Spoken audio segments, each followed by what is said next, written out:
Ya comencé la grabación, Carlos, y de a poquito vamos a ir mirando ya la sesión mientras van entrando los chicos, ¿te parece? Sí, profe. Genial, genial.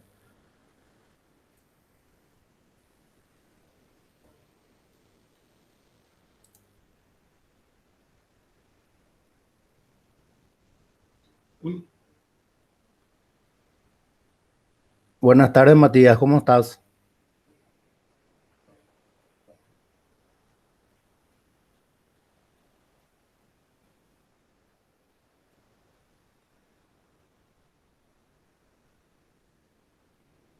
Buenas tardes, Tamara, ¿cómo estás, mi hija? Tardes, profe. Tardes para todos también. hola, Tamara. ¿Qué tal, Matías? ¿Cómo estás? ¿Me copias?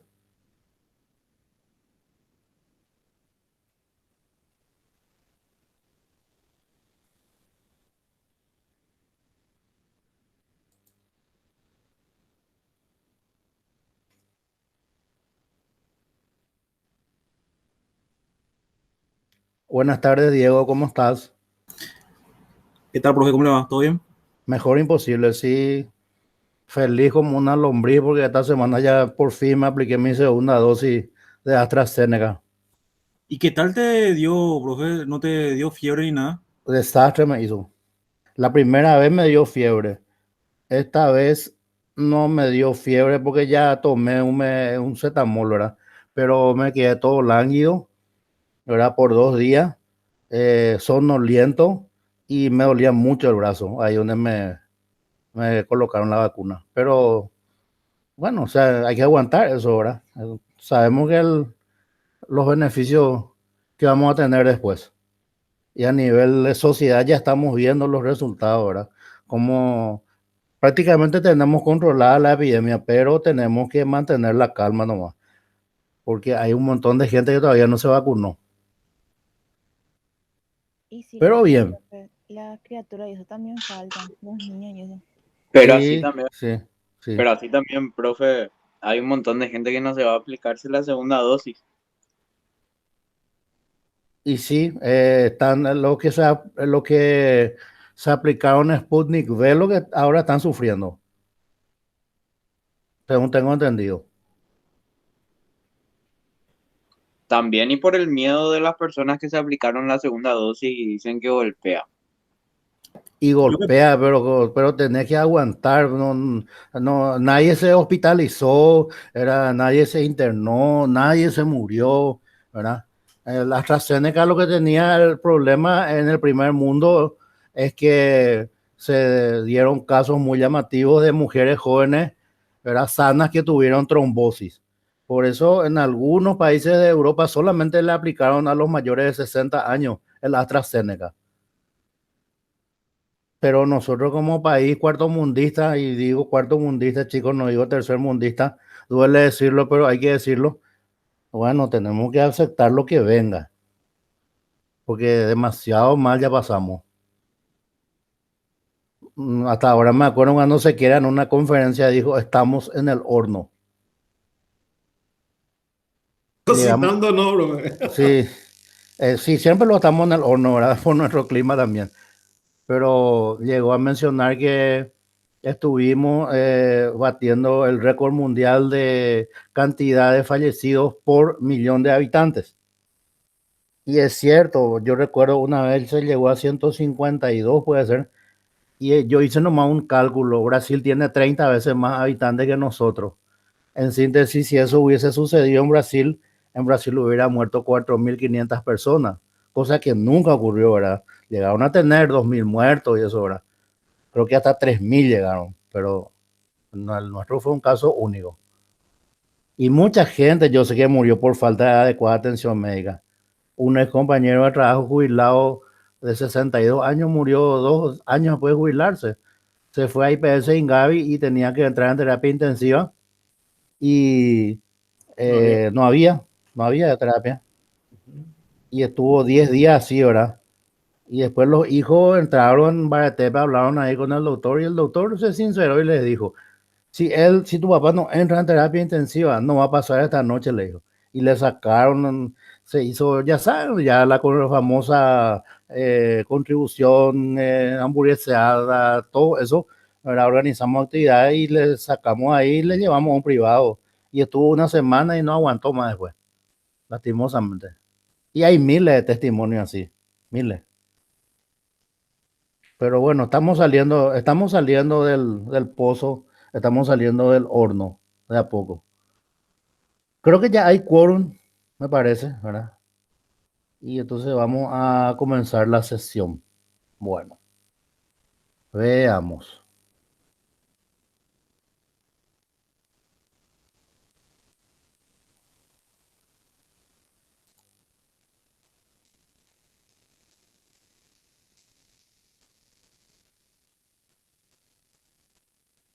Ahí está.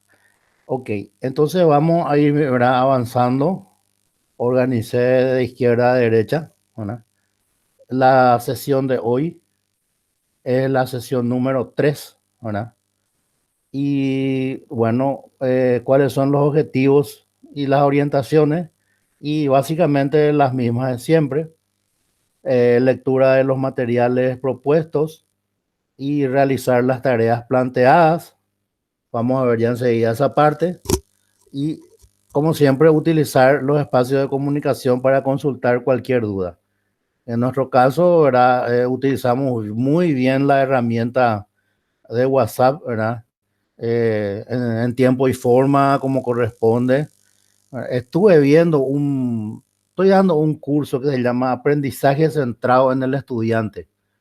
Y una de los artículos que estaban en el curso presentaban una experiencia prepandemia, aclaro, en donde se hacía exactamente lo que nosotros estamos haciendo ahora, pero las clases eran presenciales y usaban algo llamado Slack en lugar de WhatsApp para comunicarse con los estudiantes.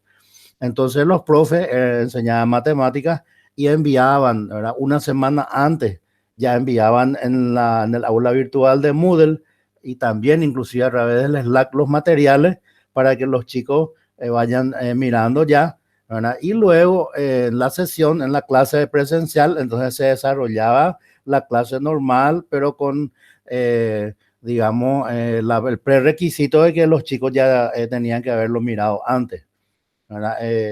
La idea es con eso, ¿verdad? Incentivar la responsabilidad del estudiante. Y las comunicaciones se hacían también, ¿verdad? Fuera de horario a través del Slack, ¿verdad? Y la experiencia fue bastante positiva, ¿verdad? Y bueno, ojalá que podamos llegar nosotros a eso, a aprendizaje centrado en el estudiante. En nuestro caso particular, intérpretes y compiladores, es totalmente factible porque nuestro grupo no es numeroso, ¿verdad? Además, tenemos la ventaja de que ya estuvimos, ¿verdad? Anteriormente en semestres anteriores, valga la redundancia, llevando adelante, ¿verdad? El proceso de enseñanza-aprendizaje en otras materias. Bueno, voy a irme al aula virtual, parece que alguien quiere entrar, voy a mirar. No, falsa alarma. Bueno, entonces vamos a continuar. Y ahora vamos a ver, ¿verdad? El primer material, ¿verdad? Y es las etapas del proceso. Muy bien. El proceso de traducción se compone internamente de varias etapas o fases que realizan distintas operaciones lógicas. Y ahora vamos a ampliar el concepto.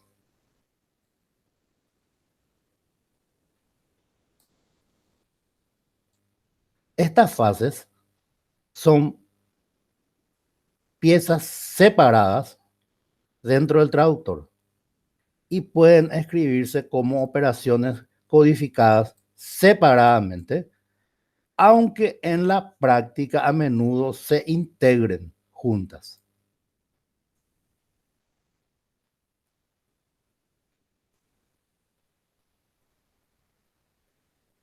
Y acá tenemos ahora las etapas del proceso.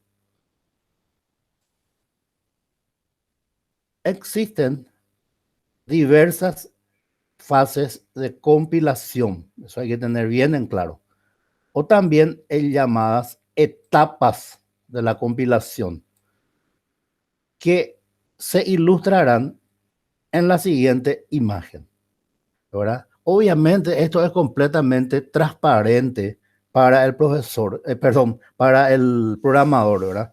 El programador escribe su código, le llama al compilador, ¿verdad? Y el compilador hace, ¿verdad?, el trabajo en sí y luego emite un resultado, ¿verdad? Ese resultado puede ser cero error. A veces también los compiladores lanzan lo que se llaman mensajes de warning, ¿verdad? Y warning es advertencia. Cuando aparece un warning, normalmente, a pesar de que aparece ese mensaje, el programa se puede ejecutar igual, ¿verdad? El warning lo que hace es le advierte nomás al programador de algunas situaciones, sin que impida, en general, por lo menos en C es así, sin que impida que el programa se pueda ejecutar normalmente. Y acá tenemos, ¿verdad?, el gráfico que estuvimos mencionando. Muy bien. Tenemos primero, ¿verdad?,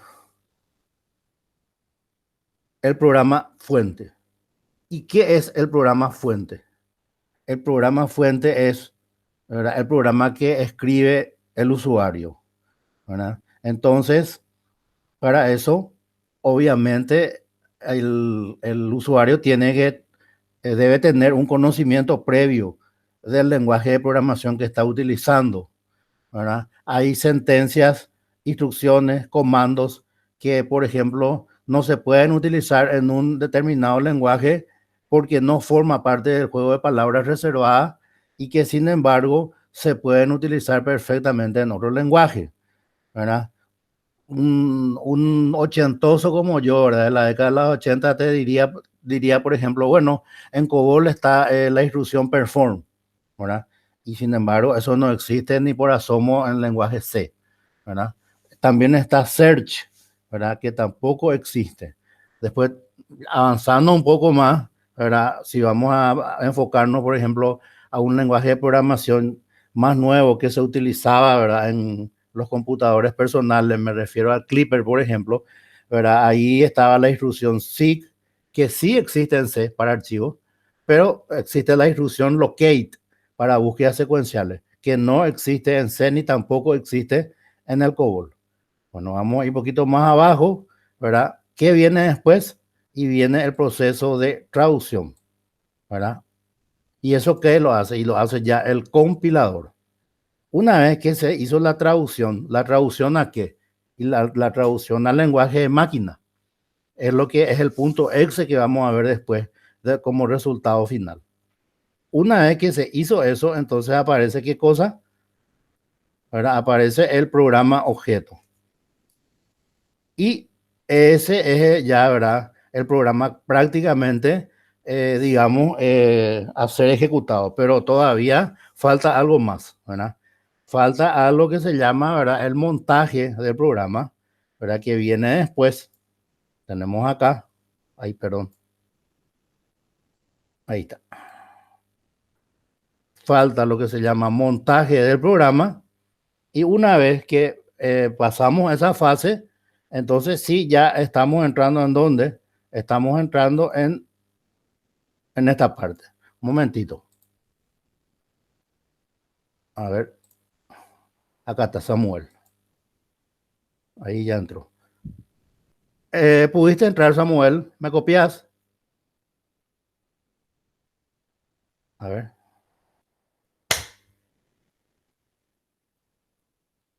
Sí, acá estás. ¿Me copias, Samuel?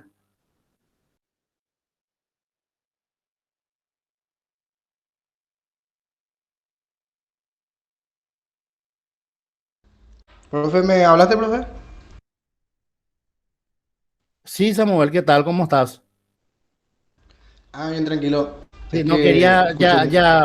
viste que te explico. Cuando yo estoy desarrollando mi clase con presentación de pantalla, yo no le veo al que quiere entrar, ¿verdad?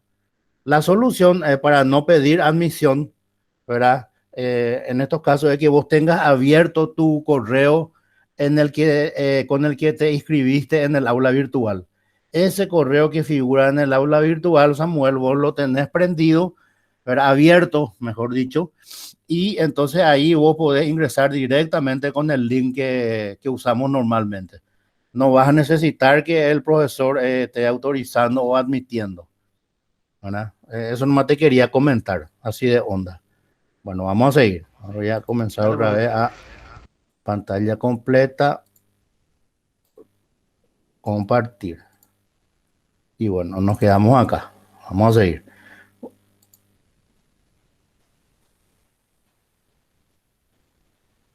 Sí, me confirman si está abierto mi micrófono. Sí, profe, y se ve Ok, también la gracias, presentación. gracias. Bueno, y ahora tenemos ahora el análisis léxico. Muy bien, veamos, ¿verdad? Consiste, ¿verdad?, en leer el programa de izquierda a derecha. O sea que es así como escribimos normalmente en nuestro idioma, inclusive, ¿verdad? Y se agrupa en componentes léxicos llamados token, ¿verdad? Entonces ahí vamos a ampliar el concepto de lo que es token. Muy bien. Y ahí seguimos. Son secuencias de caracteres, ¿verdad?, que tienen un significado coherente para los lenguajes de programación. Voy a mirar, ahora me pareció que alguien quiere entrar. Escuché un ruidito. No, bueno, falsa alarma. Seguimos. Tenemos ahora el análisis léxico siempre, estamos siempre ahí. Bueno, decimos ahora lo siguiente. Todos los espacios en blanco, líneas en blanco, comentarios y demás información innecesaria se elimina del programa fuente, ¿verdad? Entonces, ¿para qué se hace eso? Y se hace para ahorrar extensión de memoria del programa, ¿verdad? Porque ustedes saben que normalmente los exe son archivos, ¿verdad?, un poco pesados. ¿Qué más podemos acotar? Veamos. También se comprueba que los símbolos del lenguaje, ¿verdad?, palabras reservadas o palabras clave, operadores, se han escrito correctamente, ¿verdad? Entonces, esa es otra, ¿verdad?, de las funciones del análisis léxico. A ver. No, falsa alarma. Vamos a continuar. Seguimos ahora con el análisis léxico para ir terminando esa partecita. En conclusión, un analizador léxico es también la parte, ¿verdad?, del traductor que maneja la entrada del código fuente. Y puesto que esta entrada a menudo involucra un importante gasto de tiempo, el analizador léxico debe funcionar de manera tan eficiente como sea posible.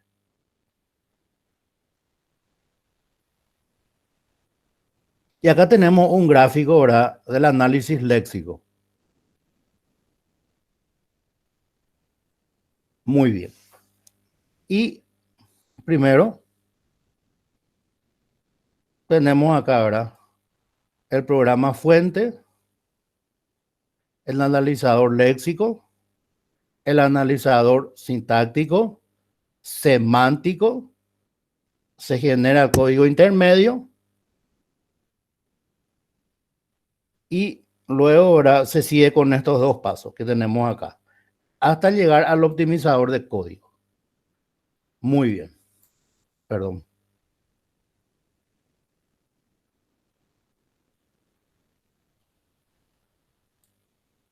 ¿Qué más podemos acotar? tiene como entrada el código fuente del lenguaje de programación que acepta el compilador y como salida proporciona el analizador sintáctico o tokens. Y acá ampliamos, ¿verdad? ¿Qué es un token? Es una agrupación de caracteres reconocidos por el analizador léxico que constituyen los símbolos con los que se forman las sentencias del lenguaje. Lo que el analizador léxico devuelve al analizador sintáctico es el nombre de ese símbolo, junto con el valor del atributo. Si ese token lo necesita, ya que no todos los tokens llevan atributo, por ejemplo, una palabra reservada. La funcionalidad del analizador léxico. Bueno, veamos. El analizador léxico es la primera fase del compilador. Se encarga de dividir el programa fuente en un conjunto de unidades sintácticas llamadas tokens. Estamos insistiendo otra vez con el concepto de token. ¿Qué más podemos acotar?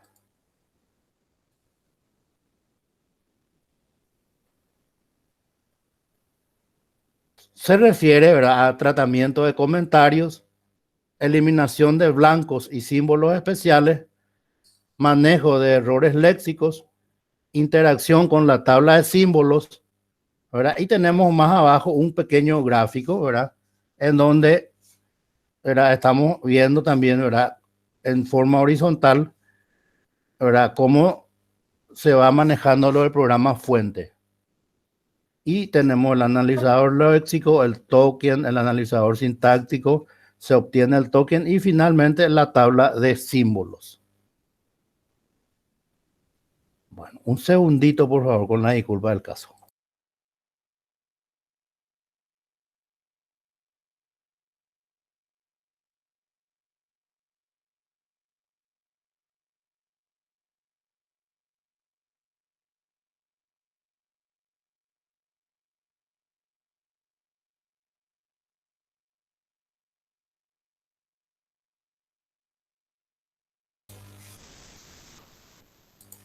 Muy bien, vamos a seguir, chicos. Tenemos acá, ¿verdad?, el mismo gráfico ya ampliado. Las definiciones, ¿verdad?, una vez más, estamos mirando, ¿verdad?, lo de tokens, ¿verdad?, símbolos terminales de una gramática, el lexema, ¿verdad?, secuencia de caracteres que son del código fuente que son identificados como un token específico y también los atributos. Información adicional que tiene el token de utilidad para el análisis sintáctico y semántico. Después tenemos acá, ¿verdad?, lo que es el if, en la columna que está a la izquierda como token, ¿verdad?, tenemos el atributo. ¿Y qué es el if? Y es una palabra reservada. ¿Qué es cuenta? Es una variable. ¿Qué es igual? Y en este caso está como un operador lógico de comparación. ¿Por qué está como un operador lógico de comparación? Sencillo. Porque estamos usando en un if. If cuenta igual ¿a quién? ¿Verdad? Vamos a ir bajando. A sueldo. Si cuenta es igual a sueldo, entonces el jefe, ¿verdad?, dice y termina con justo, ¿verdad? Entonces esta es una estructura de selección condicional simple. Y acá tenemos, ¿verdad?, la descripción, ¿verdad?, de lo que es cada uno de ellos.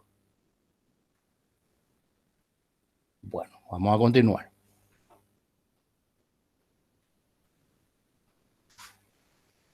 Seguimos con análisis sintáctico. Los caracteres o componentes léxicos se agrupan jerárquicamente en frases gramaticales que el compilador utiliza para sintetizar la salida. Se comprueba si lo obtenido de la fase anterior es sintácticamente correcto. Por lo general, las frases gramaticales del programa fuente se representan mediante un árbol de análisis sintáctico. Vamos a continuar.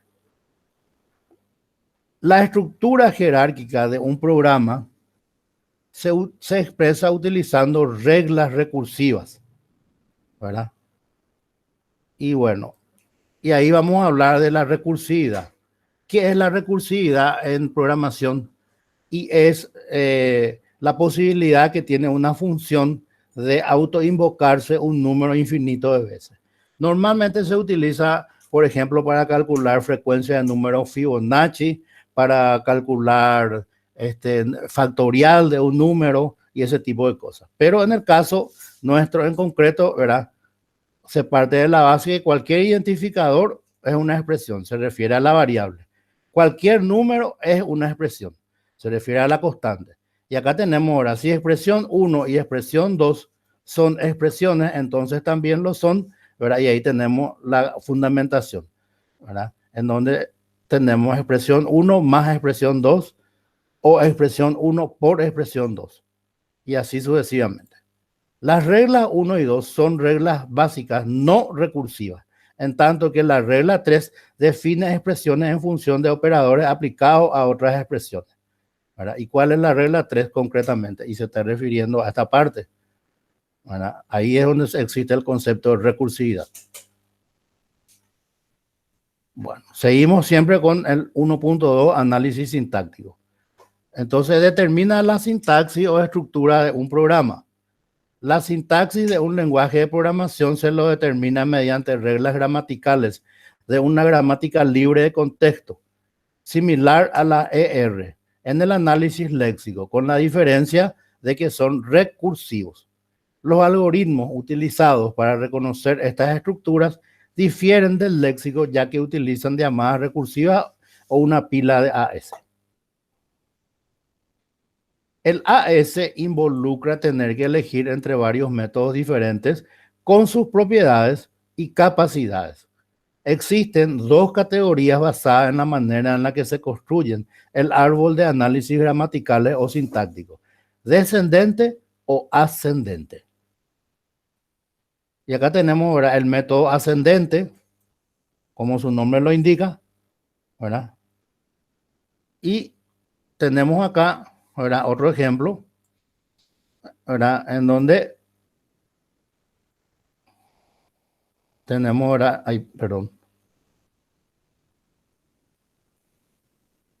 ahí. Tenemos el primer nivel, el segundo nivel, el tercer nivel y los identificadores.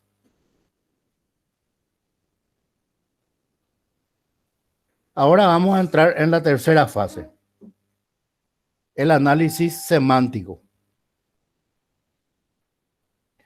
Revisa el programa fuente para tratar de encontrar errores semánticos y reúne la información sobre los tipos para la fase posterior de generación de código. En ella se utiliza la estructura jerárquica determinada por la fase de análisis sintáctico, a los efectos de identificar los operadores y operandos de expresiones y proposiciones. Seguimos con el análisis semántico. Un componente importante del análisis semántico es la verificación de tipos. Aquí el compilador verifica si cada operador tiene operandos permitidos por la especificación del lenguaje fuente. O sea, lo que hace ahí el compilador es si estamos usando, ¿verdad?, por ejemplo, la suma, la resta, la división, ¿verdad?, la exponenciación y ese tipo de cosas.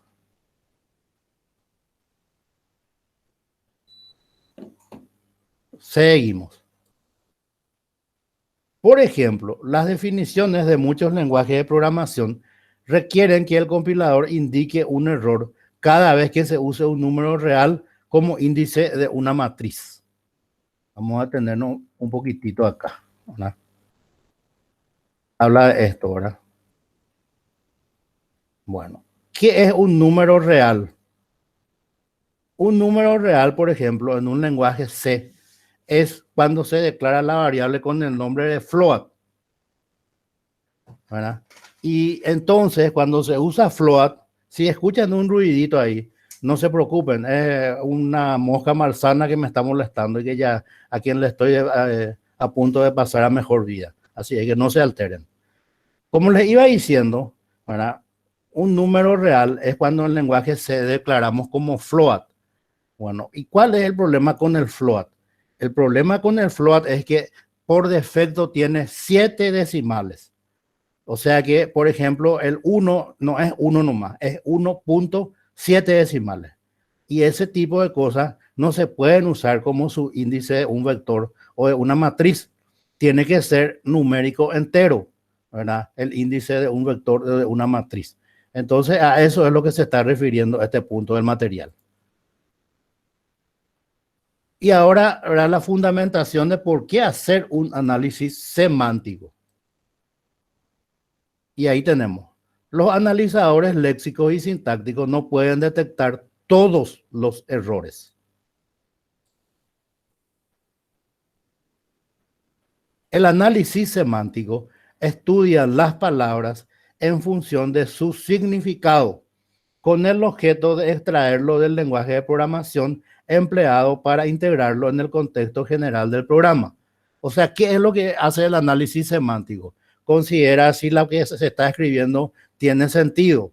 Es la misma cosa cuando yo empiezo o ustedes, ¿verdad? Hablan conmigo, ¿verdad? Pues debe tener sentido lo que estamos diciendo, ¿verdad? Y bueno, en caso de que se sometiera a un compilador lo que decimos, entonces eso se haría en qué parte y a través del análisis semántico.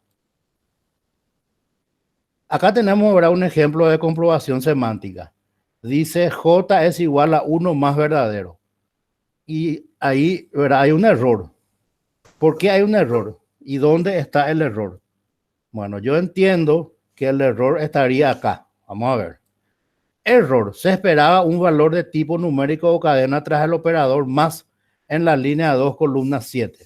Efectivamente, ¿verdad? Después del 1 más se esperaba una variable que puede ser X, otro número constante que puede ser el 5 o algo por el estilo. ¿Verdad? No se puede usar este tipo de estructuras, ¿verdad? En un código de ningún lenguaje de programación. Después tenemos otro ejemplo en lenguaje C, ¿verdad? Res es igual a valor 1 más valor 2. En el C, el símbolo más implica una suma de valores o una unión de las cadenas. El análisis semántico se va a encargar que tanto el valor 1 como el valor 2 tengan datos que son compatibles y en común y que además se les puede aplicar dicho operador, ¿verdad? Entiendo que acá no hay error, ¿verdad? A mi criterio. Después tenemos ya otra fase, ¿verdad? Estábamos viendo unas subdivisiones antes, ¿verdad? Y ahora pasamos a la síntesis, ¿no? La síntesis consiste en generar el código objeto equivalente al programa fuente. Permiso. Bueno, no, nadie entró. Vamos a seguir. Solo se genera código objeto cuando el programa fuente está libre de errores de análisis, lo cual no quiere decir que el programa se ejecute correctamente, ya que un programa puede tener errores de concepto o expresiones mal calculadas. Justamente, ¿verdad? Volviendo siempre, ¿verdad? A lo del lenguaje C. Bueno, en el lenguaje C uno puede escribir la orden for, ¿verdad? Paréntesis izquierdo, darle los parámetros separados por punto y coma y luego al final el paréntesis derecho. Pero no es correcto al final del paréntesis derecho ponerle un punto y coma al for. Y el compilador no detecta ese error, ¿verdad? Hasta ahora no he visto ningún compilador de C que le avise al programador de que puso de más ese punto y coma. Y entonces, ¿qué es lo que sucede? Y bueno, recién en la fase de ejecución es que el programa, como se dice, ¿verdad? En términos no muy elegantes, aborta el programa, ¿verdad? Y ahora tenemos, ¿verdad? La generación de código intermedio. Por lo general, el código objeto es código de máquina relocalizable o código ensamblador. Las posiciones de memoria se seleccionan para cada una de las variables usadas por el programa. Las posiciones de memoria, las direcciones de memoria, normalmente están en hexadecimal. Y eso se puede comprobar utilizando punteros en lenguaje C para poder extraer, ¿verdad? La dirección de cada memoria. Después de cada una de las instrucciones intermedias, se traduce a una secuencia de instrucciones de máquina que se ejecuta que ejecuta, perdón, la misma tarea. Un aspecto decisivo es la asignación de variables a registro. Seguimos ahora con fase de síntesis.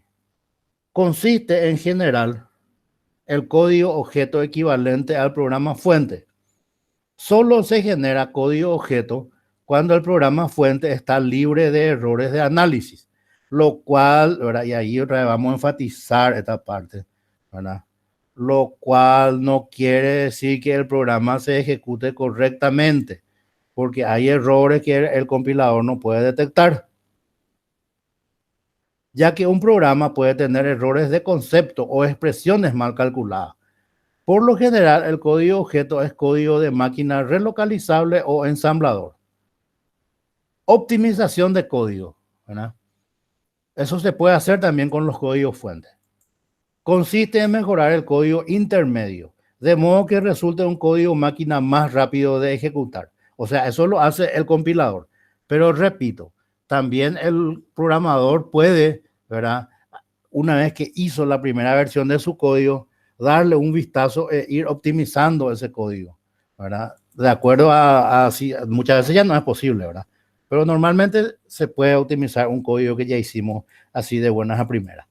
Hay mucha variación en la cantidad de optimización de código que ejecutan los distintos compiladores, en los que se hace mucha optimización, llamados compiladores optimizadores. Una parte significativa del tiempo del compilador se ocupa en esta fase, ¿verdad? Y bueno, y eso es obvio, ¿verdad? Porque lógicamente el compilador pierde mucho tiempo, ¿verdad? Volviendo a analizar lo que ya estuvo compilando, valga la redundancia. Bueno, ¿qué más tenemos? Tenemos este video, ¿verdad?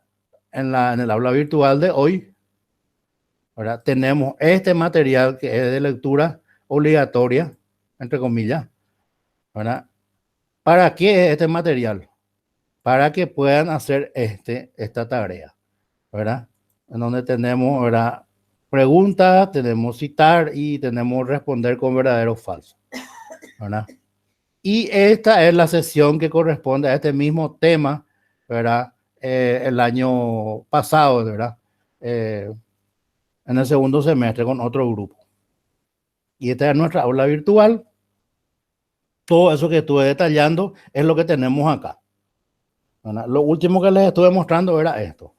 Apenas tenga la grabación de la sesión, ¿verdad? En mi canal de YouTube, entonces voy a poner acá nuestra aula virtual. Profe, Sí, en la tarea está la fecha del 2020. Está. ¿en serio? Sí, profe. A ver, tarea, vamos a mirar un poquito. Gracias por la info, tenemos un bono de 50 puntos. A ver, fecha de entrega, 13 de agosto del 2021. No, este está mal, lo voy a cambiar. Bueno. No, sorry. Acá tengo que irme. A ver, vamos a ver por la tarea. Esta es la tarea. Acá está. Fecha de entrega 28 de agosto del 2020. Sí. Bueno. Ahora online ya vamos a solucionar este problema. Un ratito.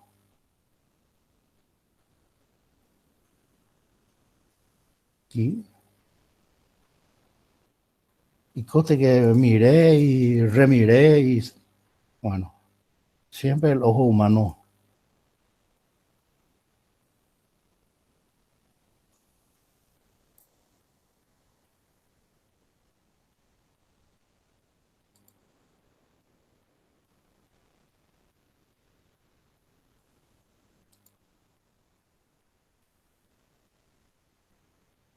Bueno, esto está disponible a partir de mañana, o sea, hoy a las 00. 28 de agosto del 2021, el 6 de septiembre tengo que calificar, y ya, ahí ya está. Perfecto, ahí ya está solucionado el problemita. De hecho, cualquier cosa ustedes saben, ¿verdad? Me tiran, ¿verdad? Un recordol, un aviso en el WhatsApp. Y ahí dejamos de presentar. Y bueno, ¿alguna consulta, chicos, para ir levantando de a poquito la sesión y liberarnos ya? De paso me tomo un breve receso porque a las 20 tengo otra vez clase, ¿verdad?, de Ingeniería del Software 2. Le estoy reemplazando a una profe que se había enfermado. Ya saben, ¿verdad?, de que se habrá enfermado, en fin. A las órdenes, chicos, les escucho. Todo De tranquilo, mi profe. parte, Muchas gracias. profe, gracias. El agradecido soy yo. Perfecto. A ver un poquito, voy a... Un ratito.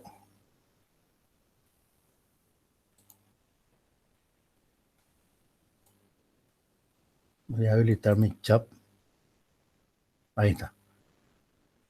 Ah, ya. Perfecto, perfecto. No sé por qué nosotros tenemos, parece, suerte, porque nunca envían, suelen enviar a los otros profesores un formulario de Google para completar no sé qué cosa, ¿verdad? Sí, no, tranquilo, Alex, si no, no se preocupen, está todo acá grabado, ¿verdad?